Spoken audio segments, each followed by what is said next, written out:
السلام علیکم ویورز، آج میں آپ کے لیے اپنا ایک مضمون تخلیق یعنی کریشن وہ لے کر آپ کی خدمت میں حاضر ہوا ہوں۔ آپ سے گزارش ہے کہ اگر آپ کو میرا یہ مضمون پسند آئے تو میرے چینل کو سبسکرائب کیجیے گا اور بیل آئیکن کو ضرور دبائیے گا تاکہ میری آنے والی ہر کاوش آپ تک بآسانی پہنچتی رہے۔ آپ کا بہت بہت شکریہ۔ تو مضمون شروع کرتے ہیں۔ تخلیق۔ مجھے اکثر اپنے کام کاج کے سلسلے میں ملک کے دور دراز علاقوں میں جانے کا موقع ملتا ہے، جہاں مجھے کئی ماہ گزارنے پڑتے ہیں۔ میں جب بھی کسی دور دراز علاقے میں گیا، شام ہوتے ہی اپنی عادت کے مطابق میں آبادی سے بہت دور نکل جاتا ہوں۔ بیاباں، صحرا یا کسی پہاڑی پر جہاں دور دور تک کسی ذی روح کا خواب و خیال بھی نہ ہو۔ رات کے وقت کھلے آسمان تلے مکمل تنہائی میں آسمان کی عمیق ترین وسعتوں میں جھانکنے کی کوشش کرنا میرا ایک ذاتی مشغلہ ہے۔ تنہائی، خاموشی، سناٹا اور ہر طرف پھیلا ہوا اندھیرا مجھے شروع سے ہی متاثر کرتے ہیں۔ میں ان چیزوں سے ایڈمائر۔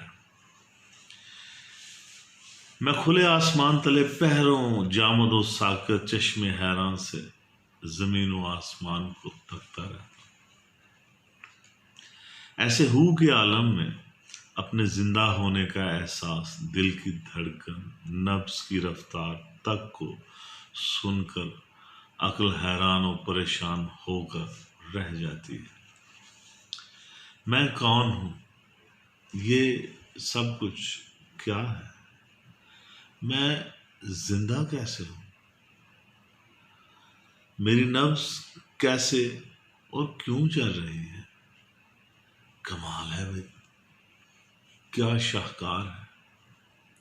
میرا بولنا، دیکھنا اور سوچنا ایک سے بڑھ کر ایک کمال اور حیرت ہی ہے۔ یہ بولنے، سننے اور محسوس کرنے والا آخر کون ہے؟ کیسے اس مٹی میں جان پڑ گئی؟ کیسے یہ بولنے، سننے اور چلنے لگی؟ کیسی حیرت کی بات ہے۔ میں ساری رات یہی کچھ سوچتے ہوئے حیرانگی میں گزار دیتا ہوں۔ ایسے عالم میں صرف اور صرف حیرانگی سے یہ سب کچھ دیکھ سکتا ہوں اور کچھ بھی نہیں کر سکتا۔ میں دیکھتا ہوں کہ ذرے سے لے کر آسمان تک اپنے راستے پر گامزن ہیں، لیکن ان میں میرا کوئی عمل دخل ہی نہیں۔ اس میں کسی کا بھی کوئی عمل دخل نہیں، کسی کا کوئی کردار نہیں۔ اس سارے سلسلہ اور روز و شب میں کسی کے کسی عمل کا بھی کوئی عمل دخل ہی نہیں۔ یہ جو کچھ بھی ہے کسی بھی ذات کے کسی عمل کا نتیجہ ہرگز نہیں۔ یہ سب کچھ کوئی کیوں کر بنا سکتا ہے؟ دور خلاؤں میں کہکشاؤں کے پھیلاؤ سے لے کر ایک ہلکے سے ہوا کے جھونکے تک، آگ برساتے سورج سے لے کر آنکھوں کی ٹھنڈک چاند تک، خاردار جھاڑیوں سے لے کر خوشبو بکھیرتے پھولوں تک کے پیچھے کوئی مقصد یا عمل تک کی کوئی گنجائش ہی موجود نہیں۔ یہ کسی بھی عمل کا رد عمل نہیں ہے۔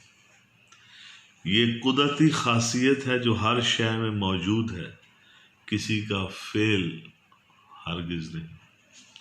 پھولوں کا کھلنا اور مرجھا جانا، ستاروں کا بننا اور ٹوٹ جانا ان کے اندر موجود خصوصیات کی غمازی کرتا ہے، نہ کہ فاعل کے کسی فعل کی۔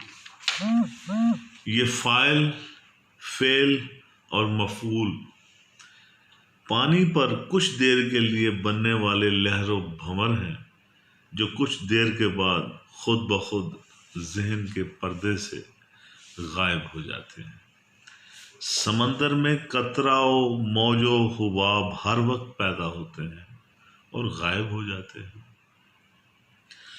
سمندر ان کو نہ پیدا کرتا ہے اور نہ ہی ختم کرتا ہے۔ جیسے سورج کا تپش پیدا کرنا، اس کا کوئی فعل ہرگز نہیں، یہ تو اس کے اندر موجود قابلیت کا مظہر ہے۔ یہ پانی، قطرہ و موج و حباب ایک ہی چیز کی ذہنی تقسیم ہے، جس سے آگے چل کر فاعل، فعل اور مفعول اور پھر خالق اور مخلوق جنم لیتے ہیں۔ ذہن کے اسی رستے پر چلتے چلتے ہم ایک دن انسان اور حیوان، پھر سبزہ و شجر میں تقسیم ہو جاتے ہیں۔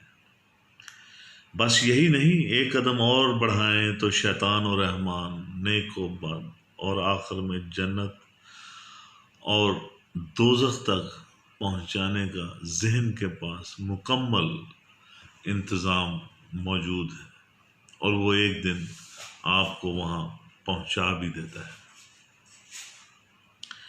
یہ سب کا سب ذہنی اور تخیلاتی سفر ہے جس نے پوری کی پوری انسانیت کو زندہ درگور کر کے رکھ دیا ہے۔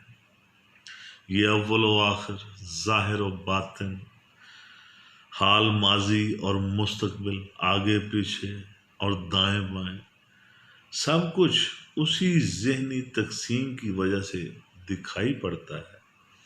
جیسے قطرہ و موج و حباب نظر تو آتے ہیں لیکن وہ نہیں ہے، حقیقت پانی ہے جو ہر ایک میں جاگزیں ہے۔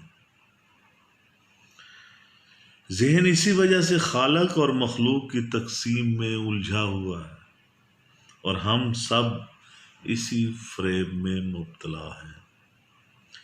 کسی بلند و بانگ پہاڑی چشمے سے پھوٹنے والا پانی دشوار گزار پہاڑی رستوں سے ہوتا ہوا میدانی علاقوں کو چیرتا ہوا بالآخر جب سمندر کے مقام تک پہنچتا ہے تو ایک دم اسے خیال آتا ہے کہ پہاڑی چشمے سے لے کر سمندر تک ہمہ وقت ہر جگہ پانی ہی موجود ہے، تو یہ سارا سفر کیا معنی رکھتا ہے؟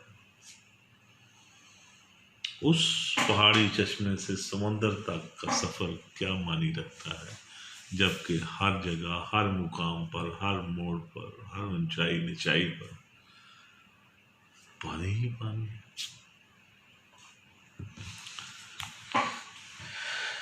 ایک معمولی چشمے سے ایک نالے کی خواہش، ایک نالے سے ایک نہر بننے کی تمنا، ایک نہر سے ایک دریا میں تبدیل ہو جانے کی آرزو، اور دریا سے سمندر بننے کا خواب، اور اس کے حصول کا سفر آخر کیا معنی رکھتا ہے جبکہ پانی تو ہر جگہ موجود ہے؟ اصل میں یہ سارا سفر ہی ذہنی اور خیالی ہے۔ ماضی میں چشمہ، حال میں دریا اور مستقبل میں سمندر، سب کے سب پانی ہیں۔ پانی کے لیے حال، ماضی اور مستقبل بے معنی ہو کر رہ جاتے ہیں کیونکہ وہ ہر جگہ موجود ہیں۔ اس کے لیے چشمہ، دریا اور سمندر کچھ بھی اہمیت نہیں رکھتے، یہ تو بس نام ہیں جو لوگوں نے گھڑ رکھے ہیں۔ خارج میں ایسی کوئی تقسیم موجود نہیں۔ جہاں تفریق اور تقسیم نہیں، وہاں کسی قسم کی کاوش بھی درکار رہی، جبکہ ان سب کے کیمیکل کمپوننٹ سیم ہیں، وہی کیمیکل کمپوزیشن قطرے کی ہے، وہی موج کی، وہی حباب کی، وہی نہر، چشمہ، دریا اور سمندر کی۔ بغیر کسی قسم کی کاوش کے سب ایک ہی ذات کی قابلیت اور خصوصیات ہیں، جس کے لیے کوئی بھی کاوش اور عمل درکار نہیں۔ تخلیق تو بہت دور کی بات ہے، کیا قطرہ کو اپنے ہونے کے لیے کسی کاوش درکار ہے؟ No۔ حقیقت ایک ہے، ہر شے کی، خاکی ہو کہ نوری ہو، لہو خورشید کا ٹپکے اگر ذرے کا دل چیرے۔ یہ اقبال کا شعر۔